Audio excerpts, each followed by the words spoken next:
Il nous faut renforcer notre leadership et nos systèmes de gouvernance pour mieux orienter nos efforts vers le seul combat qui vaille. Lancé sur ces mots, le colloque du 60e anniversaire de l'Organisation de l'Union africaine, remplacé par la création de l'Union africaine en 2002. Histoire et politique, c'est le thème du premier panel composé de 3 communications. Le professeur Gérard Aïvo plante le décor en relatant les mutations complexes des organes juridictionnels de l'OUA à l'UA.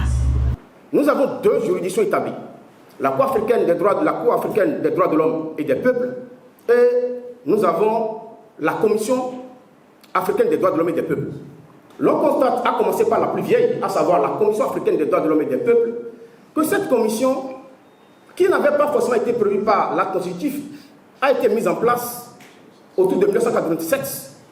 Mais cette organisation ou cette institution n'est pas juridictionnelle. S'ensuit une communication sur l'intangibilité des frontières sous l'organisation de l'OUA et les enjeux géostratégiques des crises frontalières en Afrique. À la naissance de cette organisation, des débats de fond sur le maintien ou pas des frontières ont entraîné des divergences entre les leaders africains formant 2 camps aux intérêts politico-idéologiques opposés. La dernière communication de ce premier panel explique les constructions identitaires. Ensuite, quels sont les mimelans, c'est-à-dire panégériques, qui font trace, inscription, transmission et héritage? Ou, si nous nous situons plus largement en contexte ouest-africain, où sont les griots? Les discussions entre panélistes et publics enrichissent ce colloque.